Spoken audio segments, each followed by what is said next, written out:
Look at this house. A beige vinyl-sided ranch from 1978 that screams generic builder grade. Stained carpet throughout. A closed-off kitchen with orange laminate cabinets and yellowed counters. Bathrooms with cracked beige tile that haven't been updated since the Carter administration. Dead landscaping. Zero curb appeal.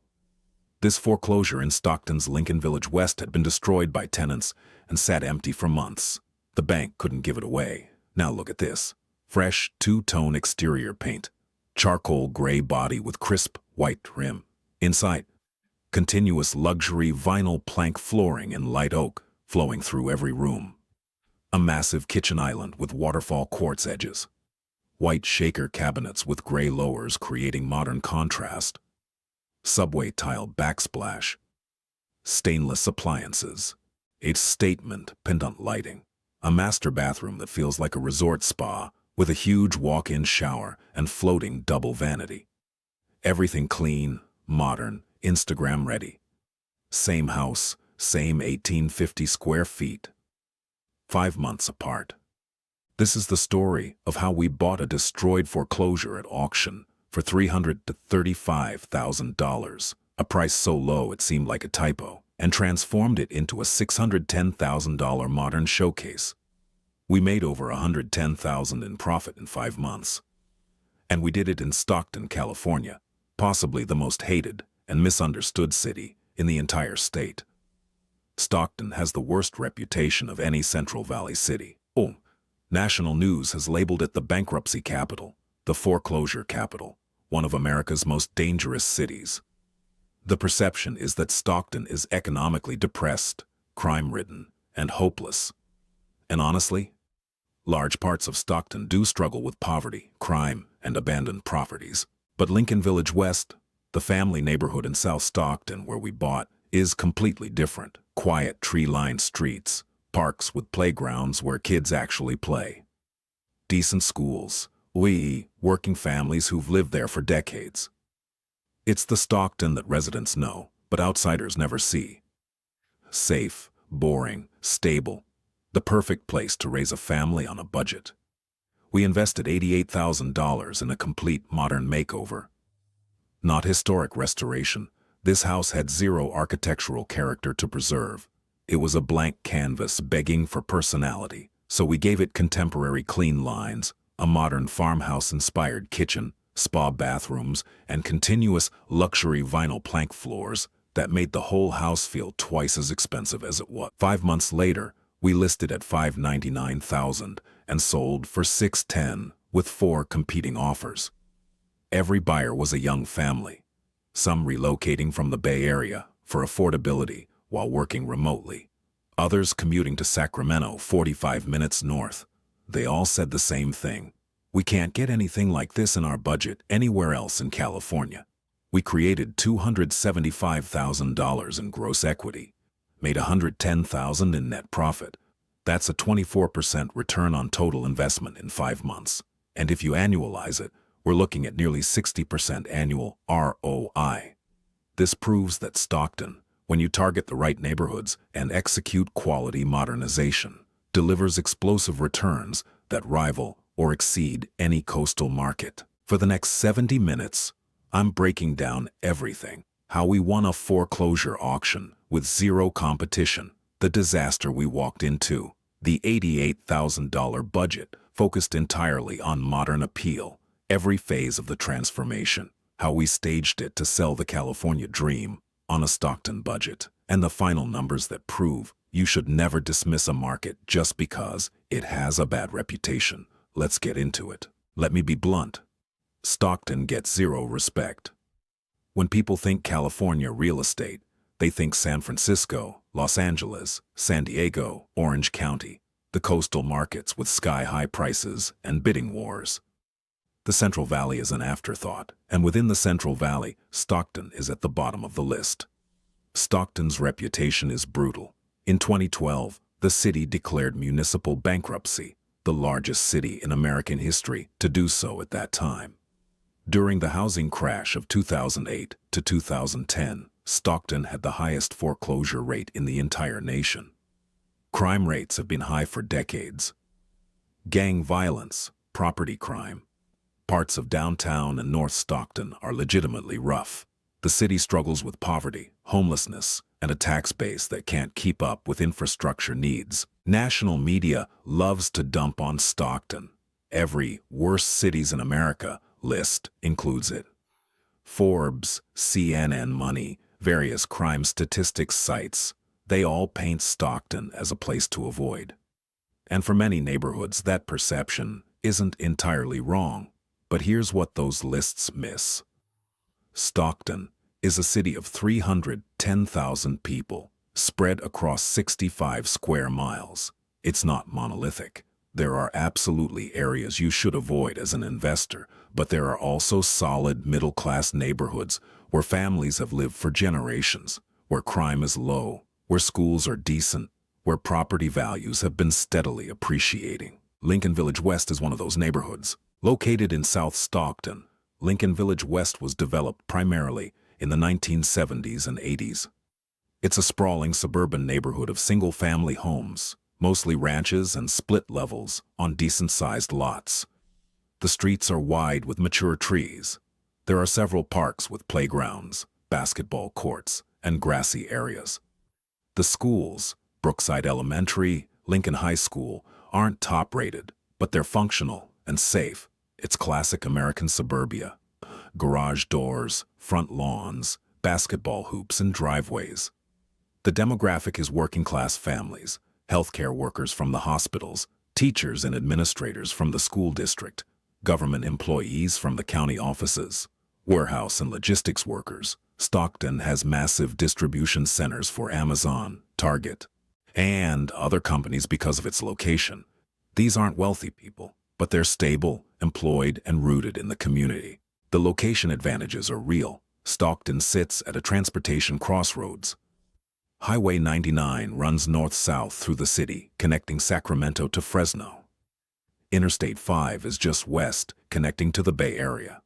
You're 45 minutes north to Sacramento, 90 minutes west to San Francisco or Oakland, 90 minutes south to Modesto. For people who can't afford Bay Area or Sacramento housing prices but work in those areas or work remotely for companies based there, Stockton offers a huge cost of living arbitrage. By early 2026, the market data in Lincoln Village West showed real opportunity. Renovated 3-bedroom ranches around 1,800 to 2,000 square feet were selling for $580,000 to $650,000. That might sound expensive for Stockton, but compare it to Sacramento, where similar homes go for $750,000 to $850,000, or the Bay Area, where you're looking at over $1 million. Days on market in Lincoln Village West averaged 38, not lightning fast, but steady. Price appreciation over the previous 3 years was running about 5% annually, outpacing Stockton's overall market. The buyer profile was shifting. Traditionally, Lincoln Village West buyers were local workers upgrading from rougher neighborhoods or first-time buyers. But increasingly, buyers were coming from outside Stockton, Bay Area refugees, families priced out of Oakland, San Jose, even Antioch, who discovered they could buy a fully renovated house with a yard in a safe neighborhood for $600,000 instead of paying $1.2 million for a fixer in Fremont. Remote workers for tech companies who could live anywhere and chose Stockton for the affordability. Sacramento commuters willing to drive 45 minutes to own instead of rent. From an investor standpoint, Lincoln Village West was compelling. Entry costs were incredibly low. Distressed properties selling for $300,000 to $350,000. Renovation costs were a fraction of the cost, contractors abundant and affordable. The ceiling was proven, renovated homes clearing $600,000 plus. And there was virtually zero investor competition because most out-of-area investors won't even look at Stockton. The risks. Stockton's reputation makes financing harder. Some lenders are hesitant. Resale can take longer than hot markets. And if you buy in the wrong neighborhood, North Stockton, parts of downtown, you're in genuine danger zones. But in established family neighborhoods like Lincoln Village West, the fundamentals are solid.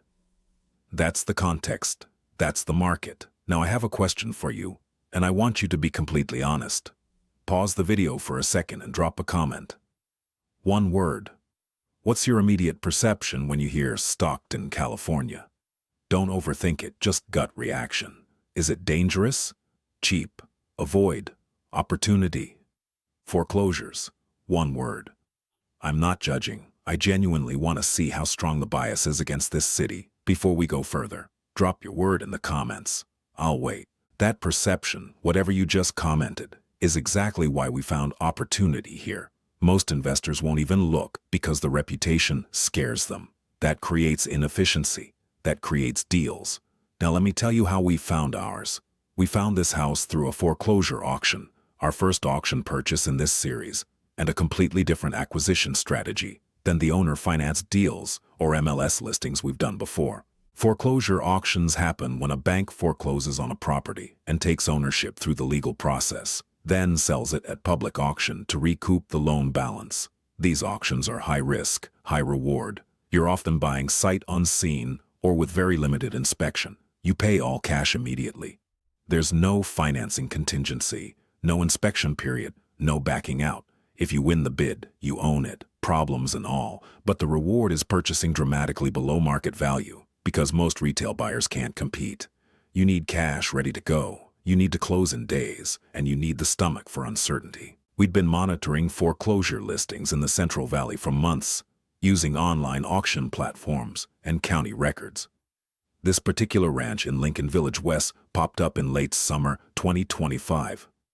The backstory was classic housing crash tragedy. The original owners bought the house in 2006 at the peak of the bubble for $400,000 to $25,000. They put zero down, one of those infamous no money down loans banks were handing out like candy. They had an adjustable rate mortgage that started at 5%, but would reset after a few years. They were stretching to afford even the initial payment. When the crash hit in 2008, home values in Stockton cratered, down 30, 40, sometimes 50%. This house probably dropped to $250,000 in value overnight. The owners were massively underwater. Then the ARM reset and their payment jumped. They couldn't afford it. They tried loan modifications, short sales, anything to avoid foreclosure. Nothing worked. In 2011, they lost the house. The bank took ownership. For the next 14 years, yes, 14 years, the bank held it as an REIO, real estate-owned property. They rented it out to tenants to generate some income and offset carrying costs. But banks are terrible landlords. They put the cheapest tenants in there, didn't screen properly, didn't maintain the property. By 2025, the house was destroyed. The bank finally decided to cut their losses and auctioned it. The listing was sparse. Address, square footage, year built, and a disclaimer: property sold as is. No inspections. No representations regarding condition. There were maybe 5 exterior photos showing a rundown beige ranch with dead landscaping. That's it. No interior photos, no disclosures, nothing. Most buyers won't touch that. Too risky. What if there's foundation damage? What if the roof is shot? What if there's mold or electrical fires waiting to happen? Without being able to inspect, you're gambling, but we did our homework. We drove by the property a week before the auction. From the street, it looked rough but structurally intact. No visible foundation cracks. Roof appeared old but not caved in. Windows were intact. We pulled permits from the city. No major structural work flagged. No code violations on record. We checked the flood maps. Property wasn't in a flood zone. We researched comparable sales to understand the upside potential. And critically, we talked to neighbors, knocked on doors on either side, introduced ourselves as potential buyers, asked about the property and the neighborhood. The neighbors were gold mines of information. One guy said, "The tenants who lived there were awful. Parties, trash everywhere. Cops showed up a few times. But they've been gone for 6 months. The house has been sitting empty. I think it's pretty torn up inside. But the bones are solid. This is a good street. That you fix that place up, you'll do fine." That was enough for us. We decided to bid. The auction was online, increasingly common for foreclosure sales. You register in advance, prove you have funds available, then bid in real time. The starting bid was $299,000. Reserve price, the minimum the bank would accept, was listed as $320,000. Auction day, we logged in at 10 a.m. Only 3 other bidders registered, shockingly low competition. In a hot market like Oakland or Sacramento, you'd have 20 bidders. Stockton's reputation scared everyone away. Bidding started at $299. Immediately jumped to $310. Then $315. $320, reserve met. We bid $325. Silence for 30 seconds. Another bidder came in at $330. We countered $335. More silence. 60 seconds passed. No more bids. Sold. $335,000. We won. The terms were brutal. Cashier's check for full amount due within 72 hours. No extensions, no excuses. If you don't pay, you forfeit and they re-auction.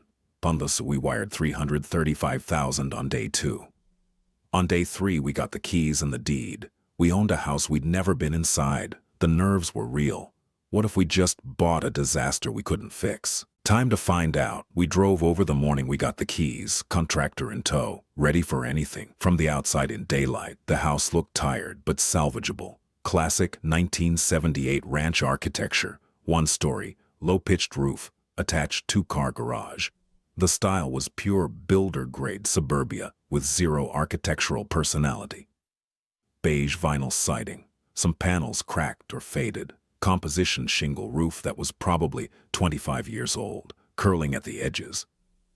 Aluminum frame windows, functional but dated. The front yard was dead. Brown grass, weeds, overgrown shrubs blocking the windows.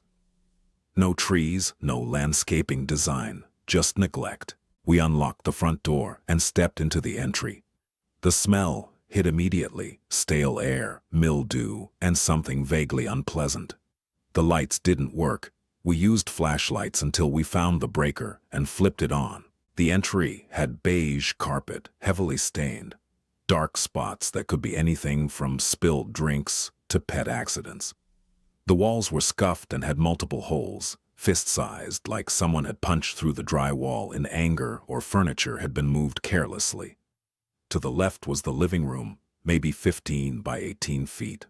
More beige carpet, even worse condition, ground in dirt, stains everywhere, sections where the padding underneath had deteriorated, and you could feel the hard subfloor. The walls were painted off-white, but dirty, with scuff marks at chair rail height and more holes. Popcorn ceilings, yellowed with age. One large window facing the front yard, aluminum frame, functional but old. There was no architectural detail here, no exposed beams, no original hardwood, no built-ins, just a rectangular room with drywall, carpet, and popcorn ceilings. Pure blank canvas. The dining room opened off the living room. Same issues. Carpet, damaged walls, popcorn ceiling. A chandelier that was probably installed in 1978. Brass and frosted glass, hanging crooked. Then we walked into the kitchen, and it was exactly as bad as I'd feared. This was a closed-off, galley-style kitchen from the 70s that had never been updated. Laminate cabinets and that fake orange wood grain that was popular in the 70s. Doors hanging crooked, some missing entirely. The countertops were also laminate in a yellow tone with brown speckles, chipped and burned in multiple places. The backsplash was peel and stick tile, half of them missing. The floor was vinyl sheet flooring in a pattern that can only be described as ugly brown, peeling up at all the edges. Appliances were ancient. White refrigerator humming loudly. Electric range with coil burners, 2 of which didn't work. A dishwasher that looked original to the house, avocado green, door hanging open, clearly non-functional. Then the sink was stainless, but stained brown with rust or hard water, faucet dripping constantly. There was a half wall separating the kitchen from the dining room with a breakfast bar, a very 70s attempt at open concept. But the execution was awkward, and the bar counter was the same chipped, yellow laminate. Down a hallway off the living room, 3 bedrooms. All had that same destroyed beige carpet. The walls in every bedroom had holes and scrapes. Closets were small, builder-grade reach-ins with wire shelving. The windows were aluminum sliders, functional but old and drafty. The master bedroom was maybe 12 by 14 feet. The attached master bath was tiny, maybe 6 by 8. It had a shower tub combo with cracked beige tile on the walls. The grout was black with mildew, fiberglass tub surround that was yellowed, a pedestal sink, chipped, toilet that worked but was stained. Medicine cabinet mirror spotted with age. One bare light bulb overhead. The two secondary bedrooms were 10 by 12 and 10 by 11, both with carpet damage and wall holes. The guest bathroom in the hall was slightly larger than the master bath, but in similar condition. Beige tile, tub shower combo, pedestal sink, everything dated and dirty. We inspected systems carefully. The electrical panel was in the garage, 100 amp service, adequate for the house size but on the lower end. The wiring was copper Romex from the 70s, functioning but old. No knob and tube, thankfully. Plumbing was copper throughout, which was good. No corroding galvanized. The HVAC was a central forced air system with a gas furnace in the garage and a rooftop condenser. The system was probably 20 years old. Inefficient, but it worked when we tested it. The roof framing looked solid when we poked our heads into the attic. No sag, no water damage to the structure. The shingles were old and needed replacement soon, but the deck underneath was fine. The garage was a two-car attached unit, mostly empty except for some trash the tenants had left.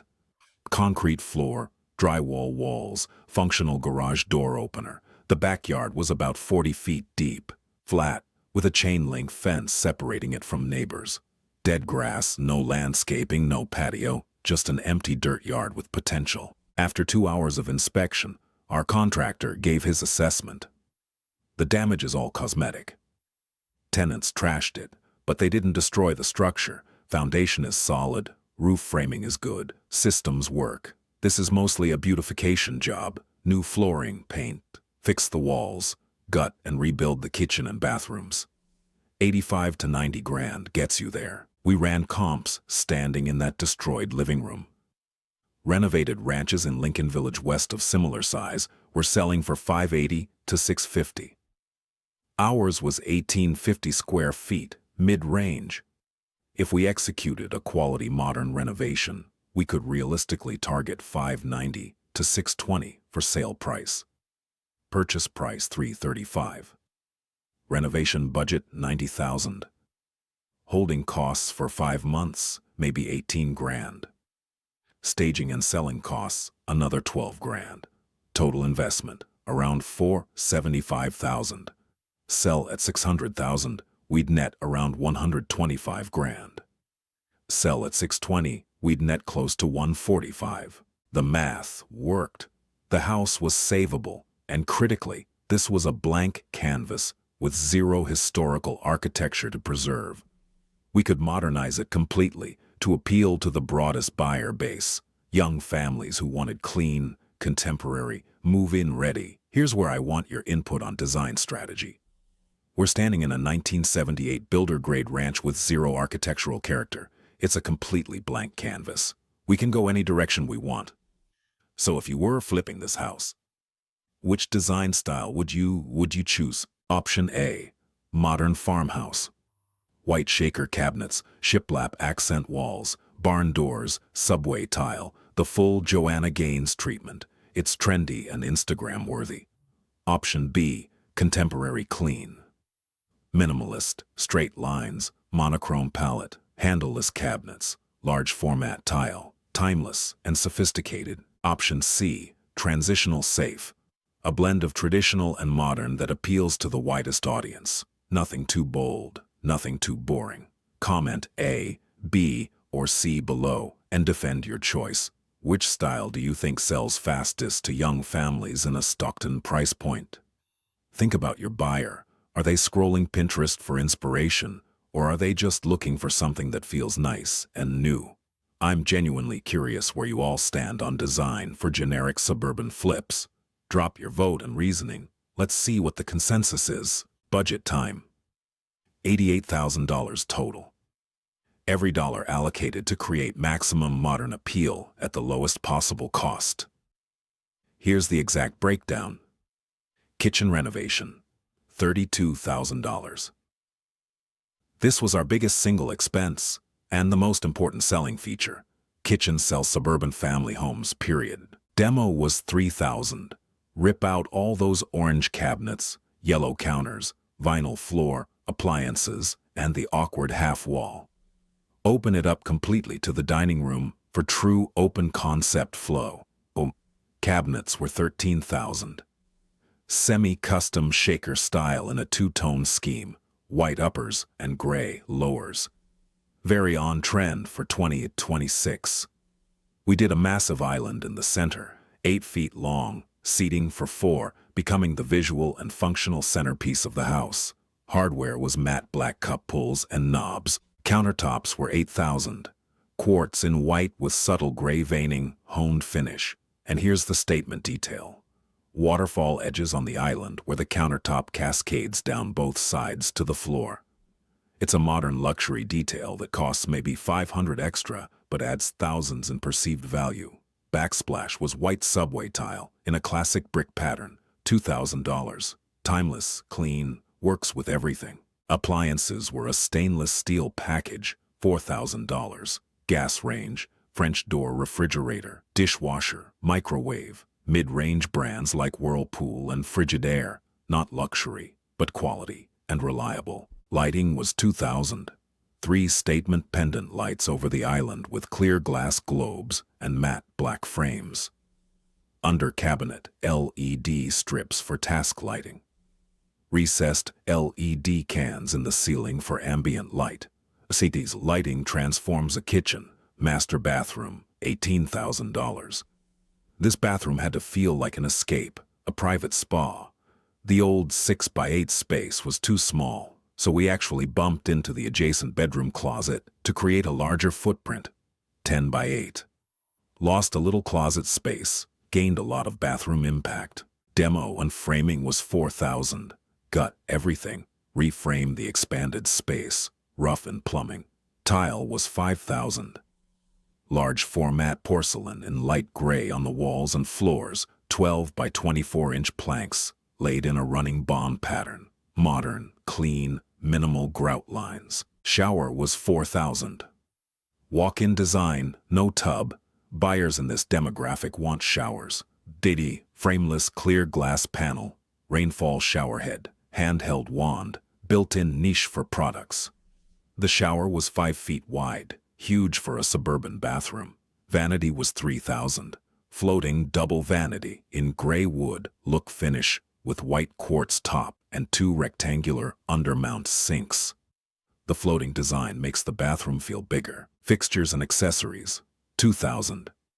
Matte black faucets, towel bars, toilet paper holder, grab bar and shower. Matte black is trending hard and photographs beautifully. Guest bathroom, $12,000. Full gut and renovation. Similar aesthetic to the master, but smaller scale. Large format tile. Floating vanity.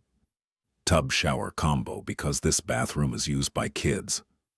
Clean, modern, neutral, flooring throughout, $10,000. This was a game-changer decision.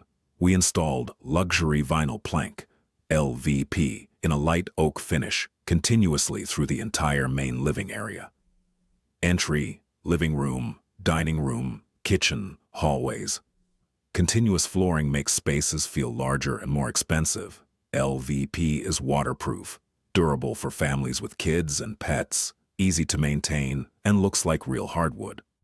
In bedrooms, we kept it simple with new carpet and a neutral beige. Interior paint, $5,000. Painted every single wall, ceiling, and trim.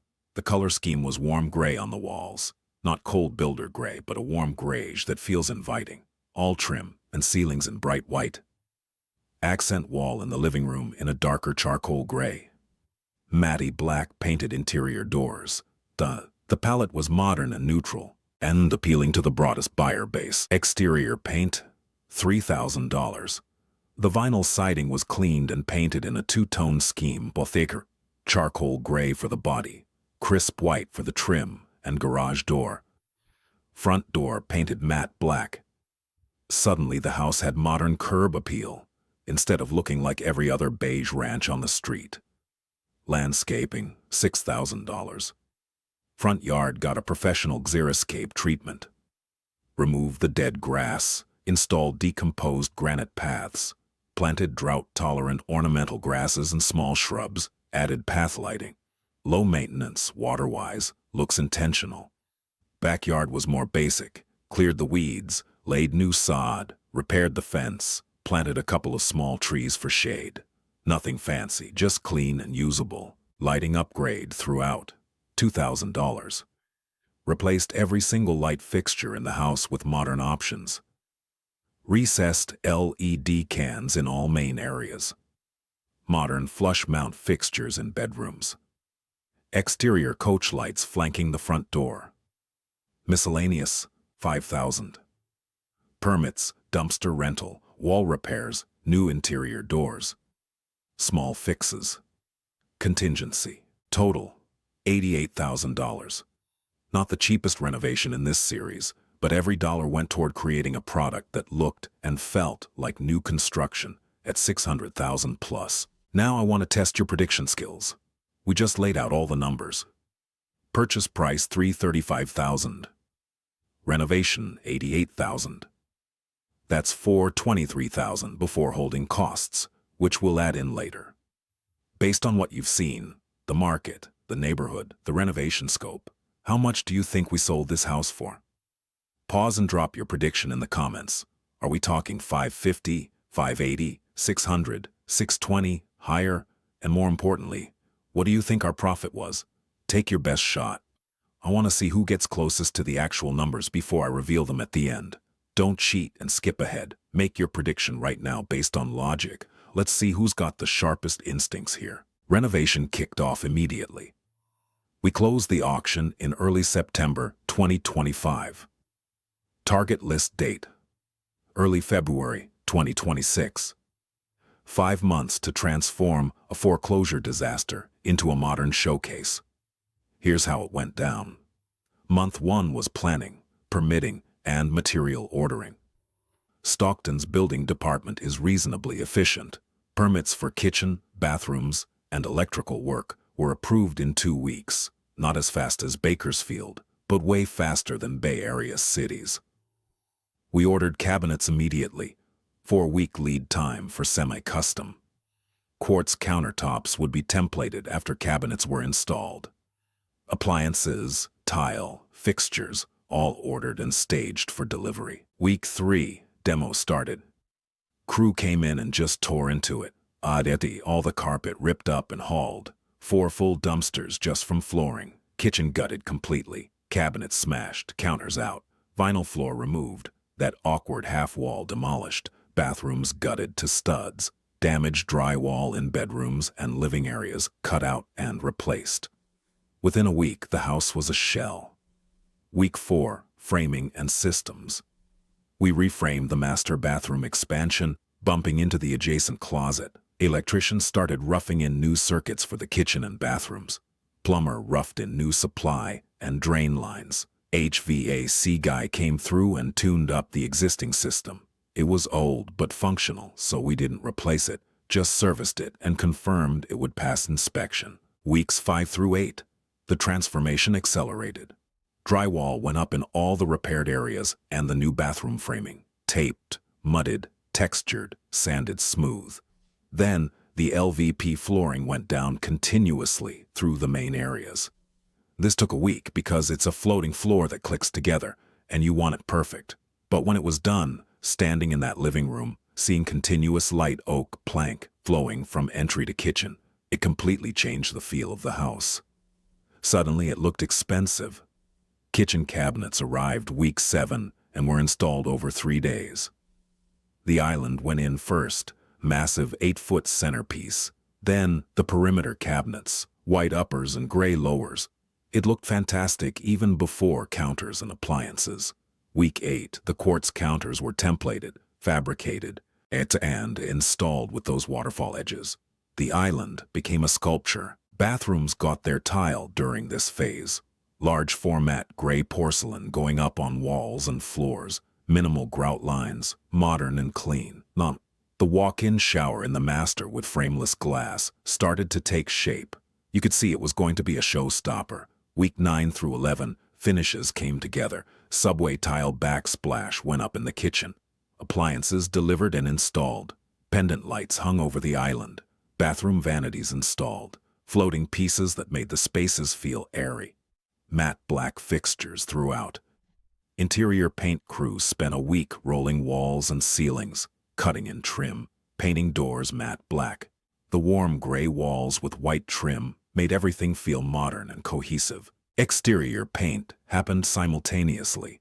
The vinyl siding was pressure washed and painted in charcoal gray and white. Front door painted matte black. Suddenly, the curb appeal went from 0 to hero. Week 12, final details and punch list. New light fixtures installed throughout. Door hardware upgraded to matte black levers.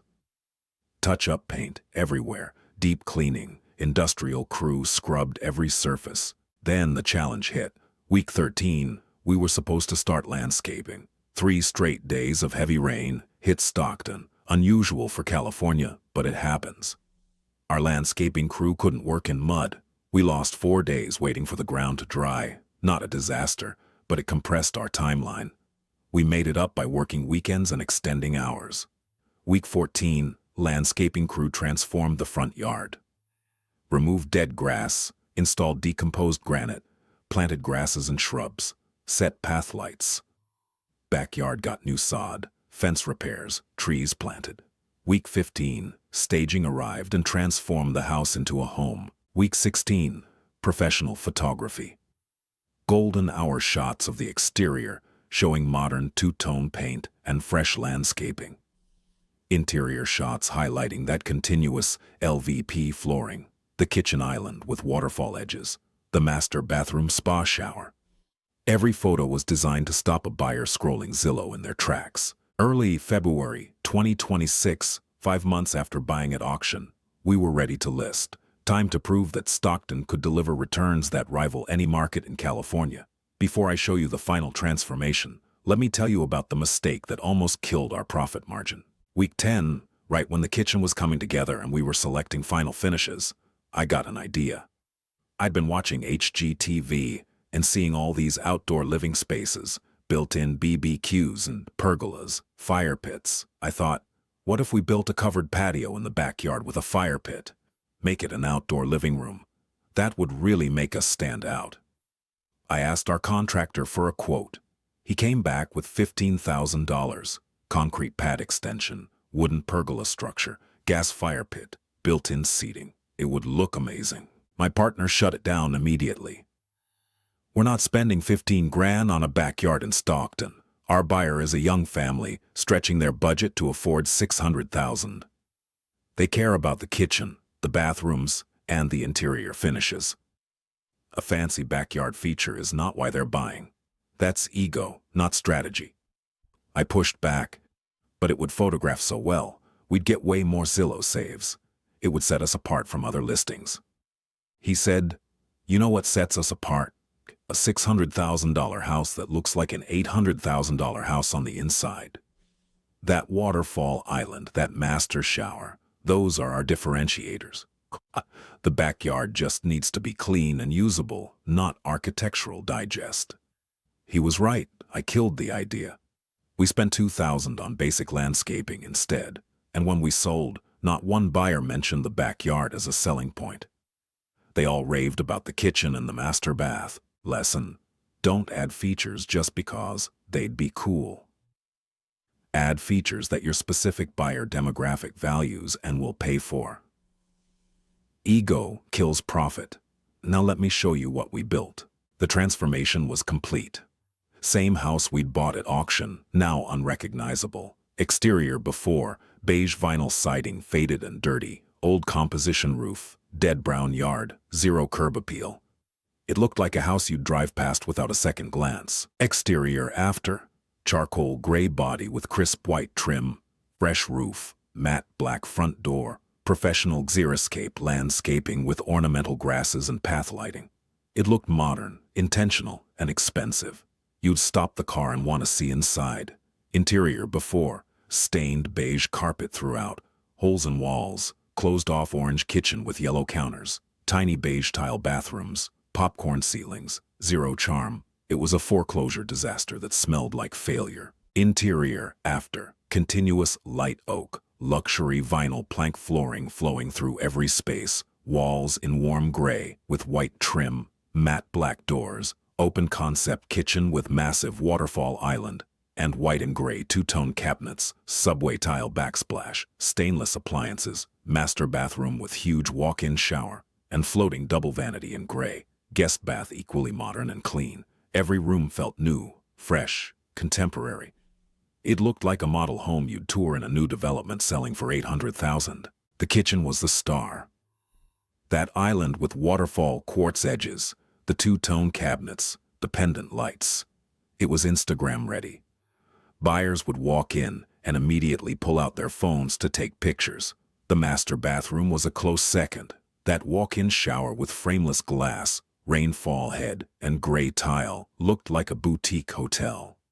The floating double vanity was sleek and modern. It felt like an escape. We shot before and after comparisons from identical angles. The transformation was shocking. Same footprint, same square footage, unrecognizable final product. Golden hour photography made everything glow. Warm light streaming through windows, LVP floors reflecting light, pendant lights glowing over the island. The house felt alive and inviting. Staging was critical for selling the lifestyle, not just the house. We hired a staging company that specialized in family homes. The concept was modern family living. Comfortable, stylish, but approachable. Living room got a gray sectional sofa facing the kitchen, white accent pillows, a woven jute rug, coffee table in wood with metal frame, plants in white ceramic pots, art on the walls showing abstract shapes in gray and white, TV mounted above a console with books and decor. It felt like a real family's home, not a sterile showroom. Dining room had a wood table with 6 chairs, a simple centerpiece, practical and inviting. Kitchen was staged minimally, fruit bowl on the island, plants and pots on the counter, cutting board and knife. Let the island and cabinets speak. Master bedroom. King bed with white and gray linens, nightstands in wood, lamps, plants. Simple and serene. One of the secondary bedrooms was staged as a kid's room. Twin bed, small desk, toy bin, kid-friendly decor. This was strategic, showing families with children exactly how the space could work for them. The other secondary bedroom staged as a home office. Desk, chair, bookshelf. Perfect for remote workers. The staging sold a vision. Parents making breakfast at the island while kids do homework. Family movie nights in the living room. Zoom calls from the home office. Relaxing in the spa like master bath after work. This was a house where real life happens. Photography took a full day. Drone aerials showing the neighborhood. Tree-lined streets, parks nearby, safe suburban setting. Exterior shots highlighting the modern paint and landscaping. Interior shots of every room with perfect lighting. The photos came back stunning, professional, bright, inviting. These weren't foreclosure photos anymore. We listed in early February 2026 at $599,000. Strategic pricing. We knew renovated ranches in Lincoln Village West were selling $580 to $650. Ours was 1,850 square feet, so mid-range size, but the quality of finishes was exceptional. That waterfall island, the continuous LVP flooring, the spa bathrooms, we were confident we could push toward the top of the range. The listing description emphasized modern luxury on a family budget. Completely transformed 1,850 square feet ranch in desirable Lincoln Village West. Stunning modern kitchen with waterfall island, spa-like master bath, continuous luxury flooring, fresh contemporary finishes throughout, move-in ready, close to parks, schools, shopping. This is the one you've been waiting for. Photos went live on Friday afternoon. By Sunday morning, we had 280 saves on Zillow. Strong for Stockton. Showing requests started flooding in. Our agent was getting calls from buyers all over Northern California, Bay Area families relocating, Sacramento commuters, local professionals upgrading. Saturday, open house. We opened at 1 p.m. By 1:30, there were 12 groups inside. Over 4 hours, 38 groups came through. The energy was electric. Comments we overheard. "Oh my God, this kitchen is incredible. Look at that island, it's huge. The master bathroom feels like a resort. I can't believe this is Stockton. It's nicer than anything we've seen in Sacramento for this price. We're making an offer today. We can't lose this." One couple in their early 30s with 2 young kids walked in, looked at the island, looked at each other, and the wife said, "This is it. This is our house." They stood in the kitchen for 20 minutes, talking about how they'd use the space. Kids doing homework at the island while she cooked, family gatherings, holiday meals. They were already living there in their minds. A woman relocating from Oakland for a job in Stockton walked through taking notes. She'd been looking for 3 months and kept getting outbid or finding houses that needed too much work. She said, "Everything else I've seen has been disappointing. This is exactly what I wanted. Modern, clean, done. I'm offering over asking." Sunday, second open house, 29 more groups. Same reactions, same urgency. Monday morning, our agent called. "You've got 4 buyers ready to make offers, setting deadline for tonight at 6 p.m. By 6 p.m., 4 offers on the table. Offer 1, $585,000 conventional financing, 30-day close. Buyers were a local family, pre-approved, solid, but below asking. Offer 2, $599,000, our full asking price, conventional with 20% down, 21-day close. Buyers from Sacramento, dual income, strong pre-approval. Offer 3, $605,000, 6 over asking, conventional financing with 10% down. Buyers were the couple from the open house with the 2 kids. They included a letter. "Our family has been searching for months. This house is perfect for us. Please give us the chance to call it home." Offer 4, $610,000, 11 over asking, conventional financing with 25% down, fast close 18 days. Buyers from the Bay Area, working remotely, selling their Oakland condo, and had cash from that pending sale. Here's the final interactive moment before I give you all the numbers.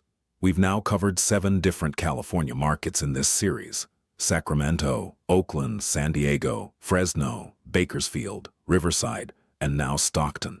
Each one completely different: coastal versus inland, historic architecture versus modern generic, expensive entry versus cheap entry, fast markets versus slow markets. So here's my question for you, and this is the big one. If you had to choose only one of these 7 markets to do your next flip, which would you pick and why? Think about what matters most to you as an investor. Is it ROI percentage, absolute profit dollars, speed of execution, type of architecture you enjoy working with, market appreciation potential, your personal risk tolerance? Pause and comment below with your market choice and your reasoning. I genuinely want to see the diversity of strategies here. There's no right answer, just different philosophies. Are you a Bakersfield speed demon, a San Diego profit maximizer, a Fresno authenticity lover, a Stockton value hunter?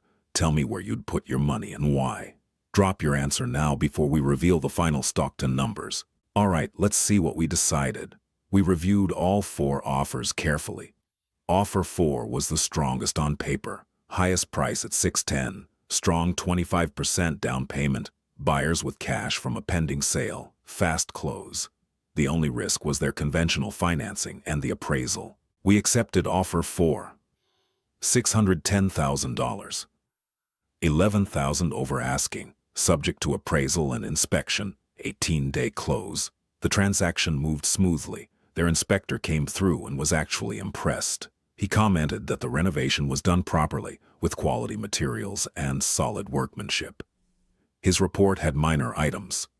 One GFCI outlet in the garage needed adjustment. some caulking in the guest bath shower, weather stripping on the back door. Total cost to fix, $150, done same day. The appraisal was the nerve-wracking part. The appraiser came out, spent an hour measuring and photographing. 3 days later, the report came back at $605,000, $5,000 below the purchase price. We held our breath. This could kill the deal or force a renegotiation. The buyers didn't even blink. They agreed to bring the extra $5,000 in cash to cover the gap. They wanted the house that badly. That waterfall island and spa shower had them hooked. 18 days after accepting the offer, we closed. $610,000 wired to our account. Keys handed to a Bay Area couple who sent us an email saying they couldn't believe they could afford a house this nice and thanked us for creating something beautiful. Now let me break down the final numbers, because this is where Stockton proves its case. Purchase price at foreclosure auction, $335,000.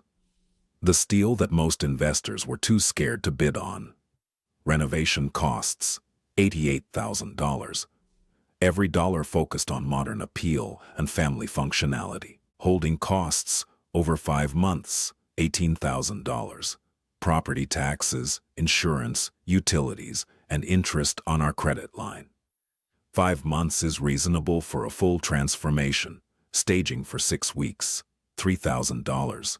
Modern family staging that sold the lifestyle. Closing costs at purchase, $5,000. Auction fees and title insurance. Total all-in investment, $449,000. Sale price, $610,000, $11,000 over our asking price. Real estate commission at 6%, $36,600. Covered both our listing agent and the buyer's agent. Closing costs at sale, $10,000. Title, escrow, prorated taxes, various fees. Total costs to sell, $46,600. Net proceeds after all costs, $563,400. Subtract our total investment of $449,000. Net profit, $114,400. Let me say that again.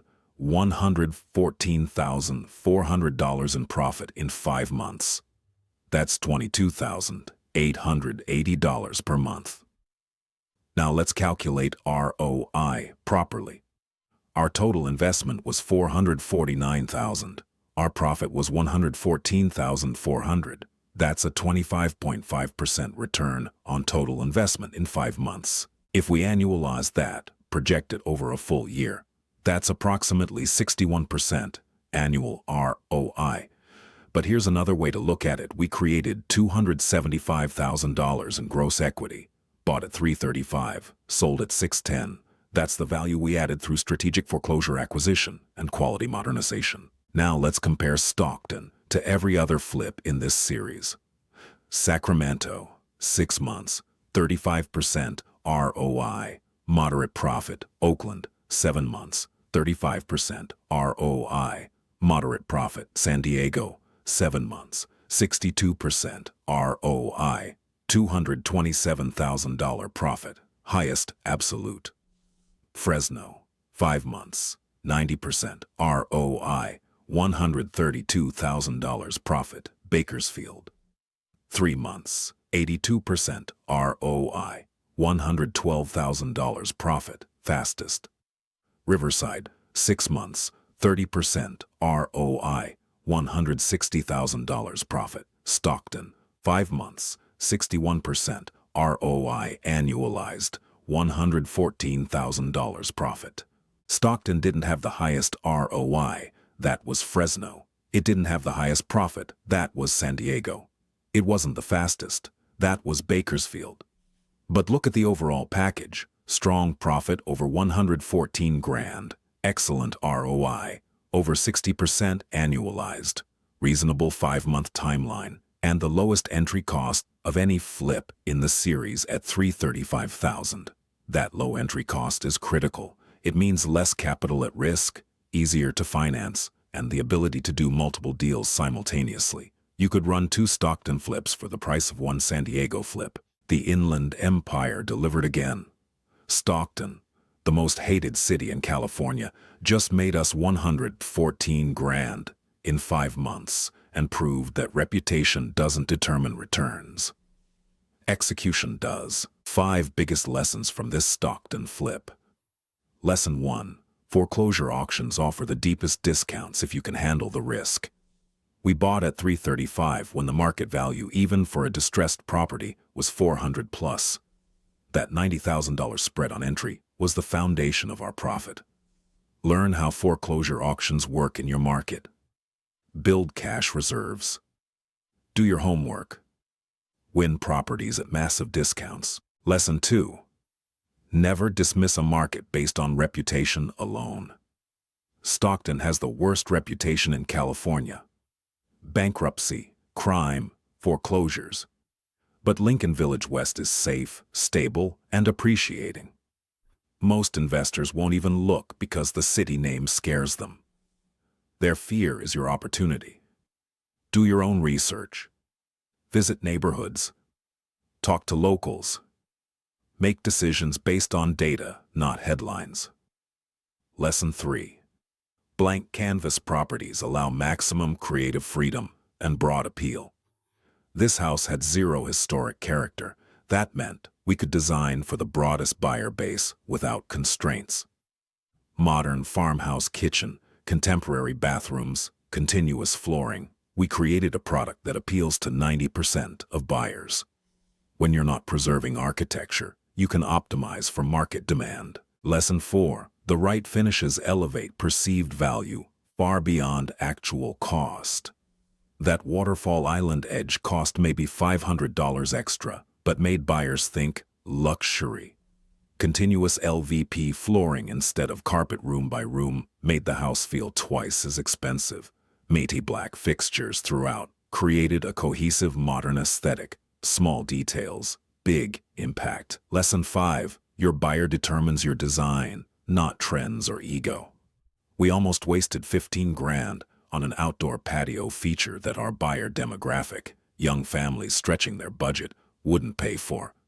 Instead, we invested in the kitchen and bathrooms where families spend their time. Know your buyer. Design for them, not for Instagram. This Stockton flip validated something we've proven throughout this series. Secondary markets in California deliver returns that equal or exceed coastal markets when you target the right neighborhoods and execute quality work. We took a foreclosure disaster that sat empty for months and transformed it into a modern family home that sold for nearly double what we paid. We created $275,000 in equity, made $114,000 in profit, delivered 61% annualized returns. In Stockton, the city everyone loves to hate, Lincoln Village West has hundreds more of these opportunities. Foreclosures from the housing crash that banks are finally unloading. Estate sales where families don't want to manage renovations. Tired rentals owned by out-of-state landlords who want to cash out. The inventory exists for investors who aren't blinded by reputation. The broader lesson applies everywhere. Every metro area has a Stockton, a city or neighborhood with a bad reputation, but solid pockets where fundamentals are strong. Crime statistics might be high citywide, but specific neighborhoods are safe. School ratings might be low overall, but certain schools are fine. The market might be slow, but quality product still moves. Your job as an investor is to see past the reputation. Do the research, walk the streets, talk to neighbors, pull the data. Find the stable neighborhood in the overlooked market. Buy the distressed property at a massive discount. Execute quality work. Sell to buyers who can't afford the nicer markets but want the same quality of finishes and lifestyle. $335,000 to $610,000 in 5 months. $114,000 in profit, 61% annualized ROI. In Stockton, California, the city you were probably never considering. Maybe it's time to reconsider. Thanks for staying with me for the full 70 minutes.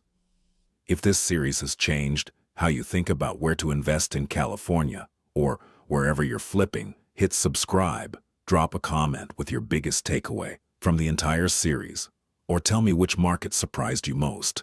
And if you're about to do a flip in a city everyone tells you to avoid, I want to hear about it. Tag me. Prove them wrong. This concludes our California series, 7 markets, 7 completely different strategies, 7 proof points that opportunity exists everywhere if you know where to look and how to execute. The next series is coming soon and we're going national. Different states, different markets, same principles. Find value, add value, capture value. See you on the next flip. Let's keep building wealth and proving that reputation doesn't determine returns. Execution does.